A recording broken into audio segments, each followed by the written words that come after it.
back to the Spoken Deed podcast with Dr. Walt Duffy and Matt Duffy. Be sure and like or subscribe or give us comments. We would love to have those. And I think, Matt, last time we sort of talked about a series about video gaming. And after we sort of thought about it, we might have talked about that enough. So we thought as we move into the end of this year of 2022 and move into 2023, we'll talk on some topics that have more to directly do with behavioral health, mental health, and also some treatment options as we go along. But, the first big thing with the pandemic as it hit is telehealth versus in-person visits. If we just looked over the course of the pandemic, when the pandemic hit, everything just overnight switched to telehealth. It was interesting because with Elevation, who we both work for, we were one of the largest on that network, even back in 2015. And then over time, we scaled back a little bit. But when the pandemic hit, everybody went to that overnight because you had to. You couldn't see people in person. And now if you look at the latest numbers regarding telehealth, you see that other specialties are going back to a higher percentage of in-person versus telehealth, and that's growing quarter by quarter. However, behavioral health has stayed very high in the telehealth realm. And we're here to talk about, is that good or bad, or are there pros or cons? And I think there's some things on both sides of the ledger there. We still do both. There's some companies, quite a few companies actually, that have popped up, run by business people who are pure telehealth play companies. They were around before, but they've markedly expanded, and it seems like everybody and their brother or sister are trying to jump into that pond.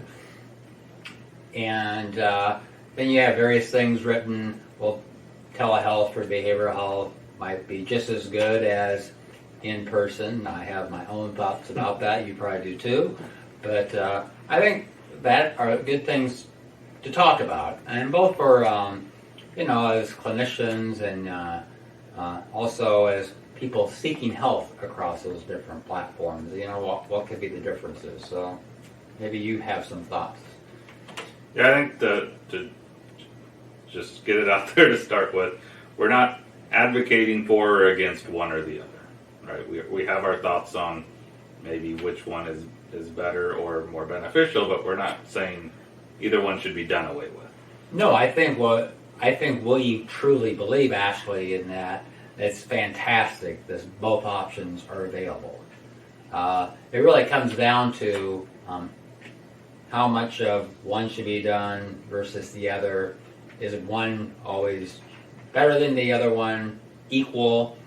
And that's where sort of the debate comes up. But we're here to bring up, yes, we might have our own feelings and stuff, and some of those might come across, but we're really here to talk about the topic. Interestingly, in Nebraska, there's at least one of the insurance companies who has drastically scaled back, not scaled back, but paying less for telehealth visits in the physical health area.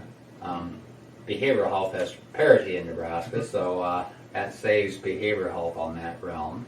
But there's those side of things. But we're really more in this episode.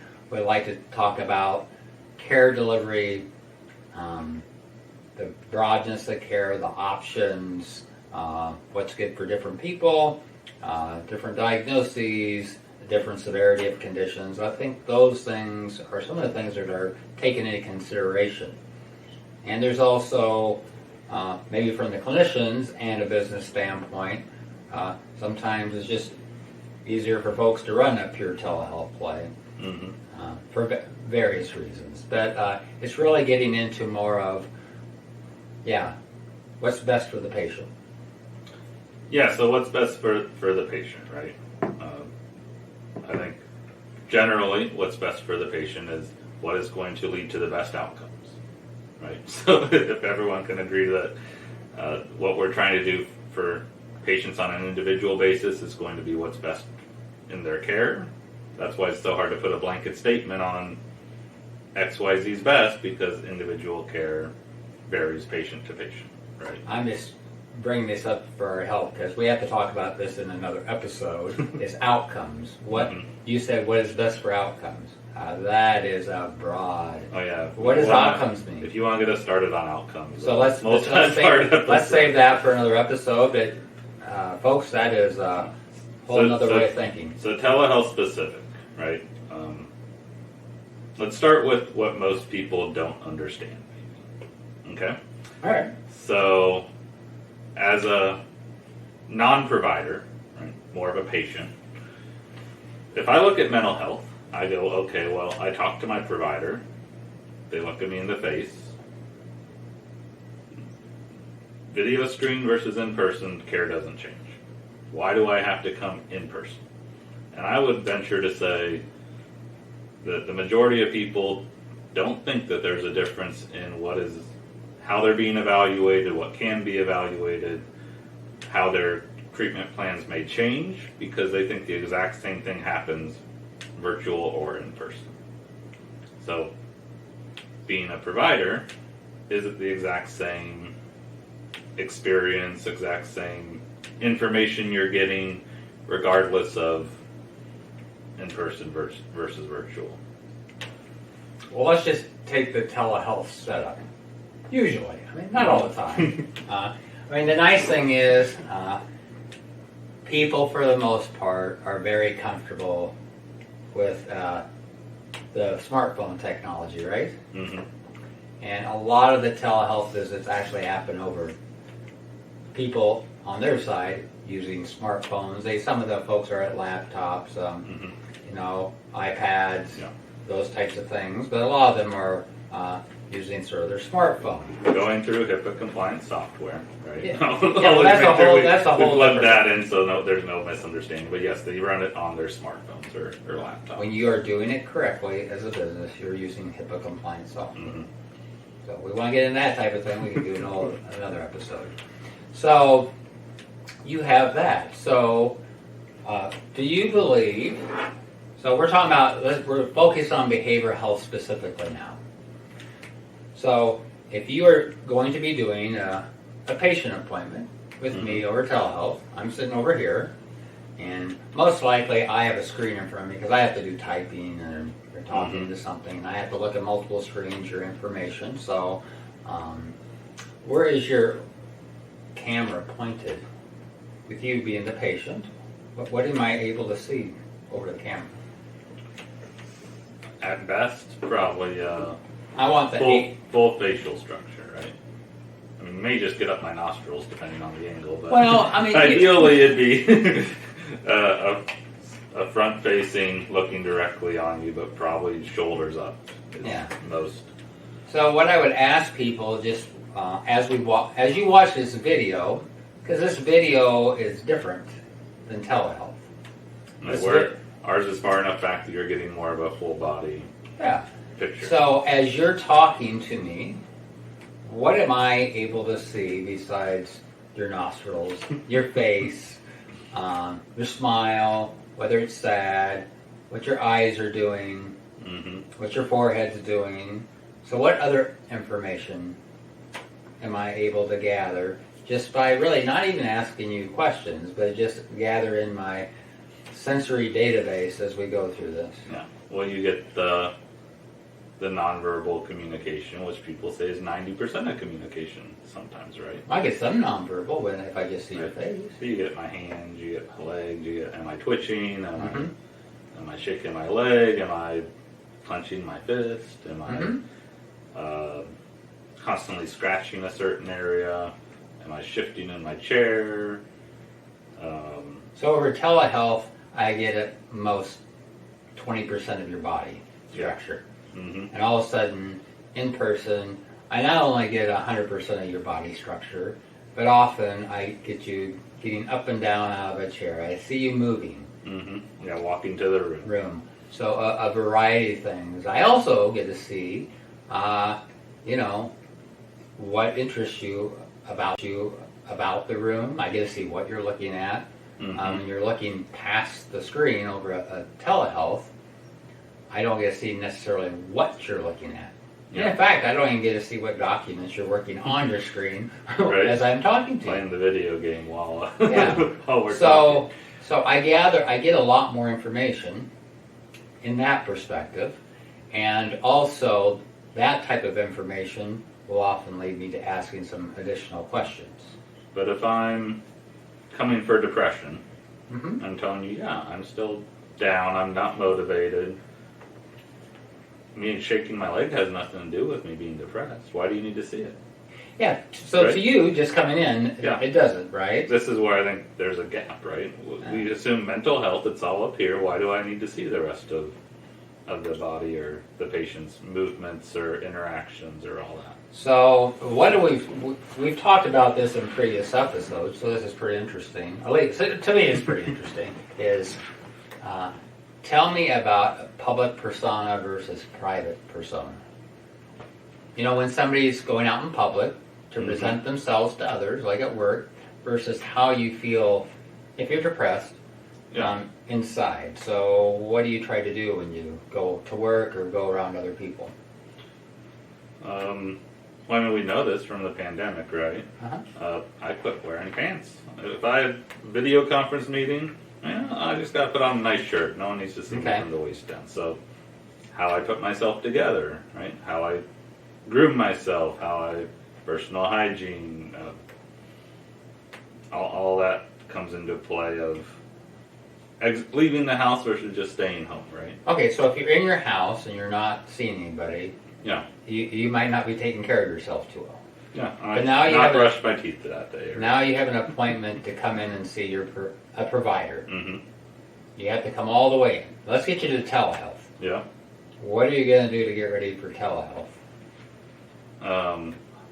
Probably put a shirt on. Okay. Right? Hopefully. Maybe shower, at least groom my hair. Okay. Make sure I have nothing in my teeth. Okay.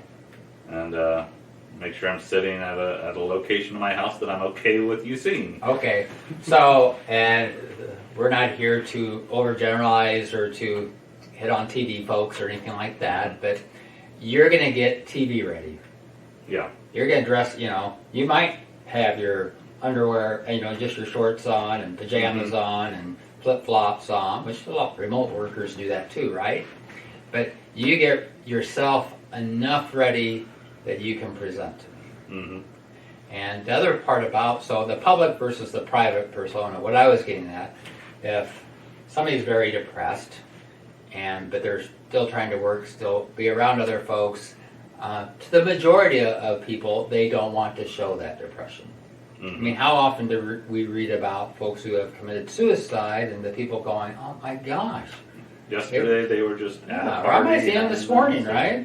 Yeah. And so they're putting on their best effort. So all of a sudden, and this helps if I've known you a little bit, because I get better at it too as a provider if I've known you, that all of a sudden some of these depressive signs or symptoms, things like ADHD, your mood, come out in physical manifestations because you got them locked up there. They got to run out somewhere. So all of a sudden you fill out a rating scale like a PHQ-9, which is used in depression, and say I've known you for a while. So I've known you depressed and not depressed, and you come in and you fill out the scale, which maybe you've done remotely, and you have it scored that just very mild depression. And you sit down in a chair and we've talked, and I go, oh, no, we don't have just mild depression. I have this person who's usually not only animated facially, but I mean, they're animated with their body and very engaged and forward, and you're sitting there like a stone, or your legs are going up and down. It's coming out somehow. So I get those added features that I'm able then to probe a little further. Mm-hmm. Because also once we get to know each other in treatment, you also become more comfortable with me. So I say, how are you doing? You say, I'm doing fine. Because that's what you're supposed to say, right? Out there in public. And if it stops there, then we're not getting good outcomes. So I think So where telehealth is very helpful, is people who are pretty darn stable, Mm-hmm. and they continue to be stable, and hey, I need that check-in. But what can happen is, it's easy. Yeah. I can do it from my office. I can do it, pull over and do it on the side of the road for my car. It doesn't really interrupt my day, which is great because then we get more access to behavioral health. However, it also leads to everything is okay. Because I might not be doing okay, but by gosh, by next time I might. So and I don't want you to feel bad as my providers either. So That's a whole other one again, right? yes, I'm just going to tell you that I'm feeling good. Yeah. So here's a question, because you brought up something around comfort. I remember this being a thing years ago, and maybe it's not so much anymore, but the younger generation, right, almost lives behind screens and communicating behind screens. Is doing their visits over telehealth maybe more beneficial because they're more comfortable and they open up more because they're in a medium that they're more comfortable engaging in? So I'll take us down a little path there. Again, it's a blanket statement, right? But this is, so what I would ask you is, I just like people to think about this. Was it a good idea when we decided not to teach writing in schools? People are just doing phone technology anyway. We can just teach in the tap. We don't need to do cursive writing anymore. right. Why do we do that? So that's changed a little bit, I think, for a lot of places. But that was a thing. So you have people who are comfortable in a certain mode of communication. Mm-hmm. So the first question to ask as you look, because you have as adults, we're sort of responsible for helping the kids and adolescents develop skills that's going to help them as adults, right? Mm-hmm. So they're comfortable doing that when they go out in the world to get jobs, as we currently live. Are they likely going to have to do any human interaction, or are they going to be able to do it all just video-wise? All right. Is it a good form of medium? Is one No. I'm just saying. But currently, they're probably going to have to do some. Yeah. There are some things that really they would never have to interact with anybody. Certain jobs you could go into and rarely ever talk to them. Yeah. So if I have somebody with marked social anxiety, as a kid, adolescent, which is really very common. People who have social anxiety think that they're oh my gosh, I'm the only one. Why is everybody else able to communicate and I can't? Folks, and if you have, young'uns at home, it's very, very common actually to feel that way. Like oral communication class having to stand up. So it might be a great way to do that initial connection. Hey, they'll get on. Mm-hmm. They can look away, so it's almost like they're talking third party, like they're an actor, right? Mm-hmm. They can talk. So, but the goal would be for that person specifically to get them in the office, so they have to learn to go through that being uncomfortable in that social engagement, making eye contact, holding eye contact, having a conversation when their minds are going blank. So yes, is it a tool? Mm-hmm. Is it the only tool that you should be using in your toolbox? No. So if you have a platform that's the only tool you have available to you in your toolbox, mm-hmm. it might not be the best option for that patient.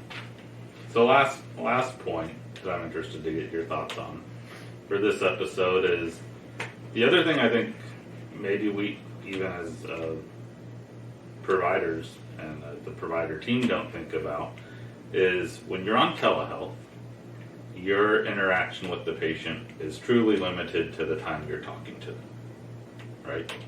When you jump into we call it the room, but the virtual space, you talk to them once it ends, it's done. When they come into the office, we get a lot more information, right? You're in the waiting room for a period of time. You had to interact with the front desk. Were you on time? Were you not on time? What's your interaction like with the nurse? What's your interaction like with other patients? there's more information that comes outside of just your conversation with the patient.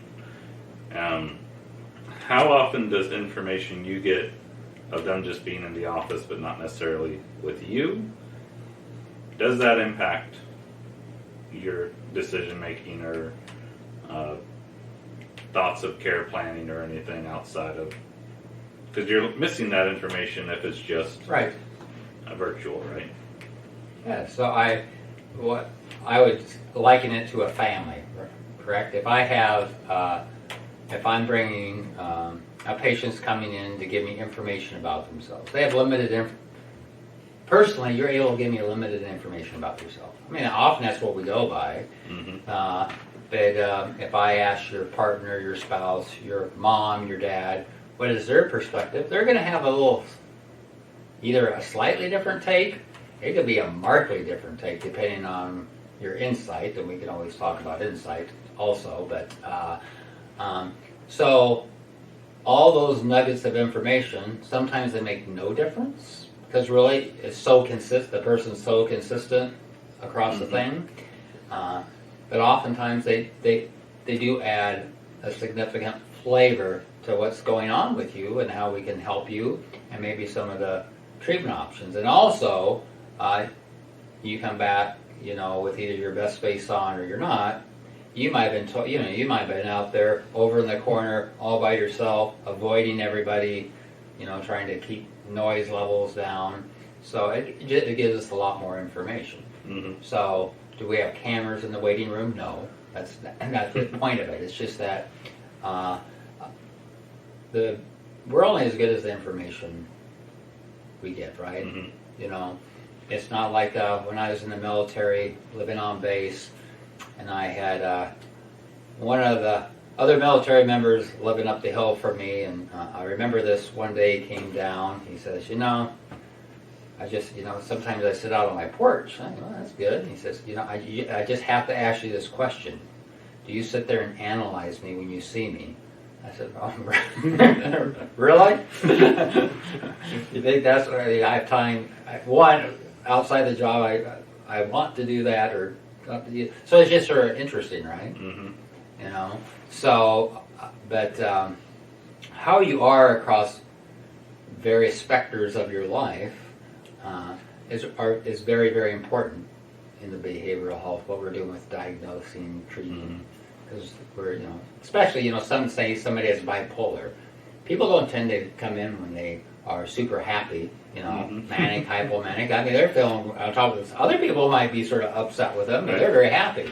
No, they come in when they're very depressed most of the time, and especially if they're seeking help just on their own, and a lot of those times, if it's new, it's just not in their sphere that at one time they might have been too happy, or for them being maybe too happy. It is so normal that when you ask, have you ever had these? Well, no. I've never been like that on the other side of the spectrum. So, yes, that extra information is good. So, there's a lot of good information and more for us to talk about. This is amazing to me how fast time flies by.